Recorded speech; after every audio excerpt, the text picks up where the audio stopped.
ಬೆಂಕಿಗಾಹುತಿಯಾದ ಮತ್ತೊಂದು ಖಾಸಗಿ ಬಸ್. ಸಮಯ ಪ್ರಜ್ಞೆಯಿಂದ ತಪ್ಪಿದ ಮಹಾದುರಂತ. ಫೆಬ್ರವರಿ 6, 2026.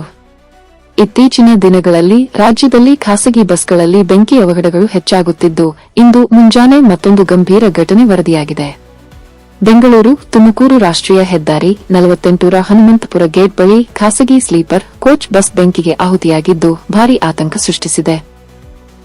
ಬೆಂಗಳೂರಿನಿಂದ ಕಲಬುರಗಿಯತ್ತ ತೆರಳುತ್ತಿದ್ದ ಸಂಜನಾ ಟ್ರಾವೆಲ್ಸ್ಗೆ ಸೇರಿದ ಬಸ್ ಇಂದು ಮುಂಜಾನೆ ಸುಮಾರು 2 ಗಂಟೆ ಸುಮಾರಿಗೆ ಚಾಲಕನ ನಿಯಂತ್ರಣ ತಪ್ಪಿ ರಸ್ತೆ ಪಕ್ಕದ ಹಳ್ಳಕ್ಕೆ ಇಳಿದು ಬಳಿಕ ವಿದ್ಯುತ್ ಕಂಬಕ್ಕೆ ಡಿಕ್ಕಿ ಹೊಡೆದಿದೆ. ಡಿಕ್ಕಿಯ ಪರಿಣಾಮ ವಿದ್ಯುತ್ ಹರಿದು ಕ್ಷಣಾರ್ಧದಲ್ಲೇ ಬಸ್ಗೆ ಬೆಂಕಿ ಹೊತ್ತಿಕೊಂಡಿದೆ.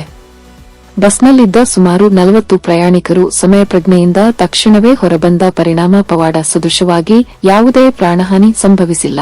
ಆದರೆ ಲಗೇಜ್ ಬಾಕ್ಸ್ನಲ್ಲಿದ್ದ ಪ್ರಯಾಣಿಕರ ಸಾಮಾನುಗಳು ಸಂಪೂರ್ಣವಾಗಿ ಬೆಂಕಿಗೆ ಆಹುತಿಯಾಗಿವೆ. ಘಟನೆಯ ಮಾಹಿತಿ ಪಡೆದ ತಕ್ಷಣ ಟೋಲ್ ಸಿಬ್ಬಂದಿ ಹಾಗೂ ಅಗ್ನಿಶಾಮಕ ದಳದ ಸಿಬ್ಬಂದಿ ಸ್ಥಳಕ್ಕೆ ಧಾವಿಸಿ ಬೆಂಕಿಯನ್ನು ನಿಯಂತ್ರಣಕ್ಕೆ ತಂದಿದ್ದಾರೆ.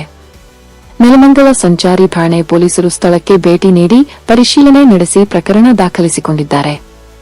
ಪದೇ ಪದೇ ಖಾಸಗಿ ಬಸ್ಗಳಲ್ಲಿ ಇಂತಹ ಬೆಂಕಿ ಅವಘಡಗಳು ಸಂಭವಿಸುತ್ತಿರುವುದು ಪ್ರಯಾಣಿಕರಲ್ಲಿ ಭಾರೀ ಆತಂಕಕ್ಕೆ ಕಾರಣವಾಗಿದ್ದು, ಸುರಕ್ಷತಾ ಕ್ರಮಗಳ ಕಟ್ಟುನಿಟ್ಟಿನ ಪರಿಶೀಲನೆಗೆ ಆಗ್ರಹ ಹೆಚ್ಚಾಗಿದೆ.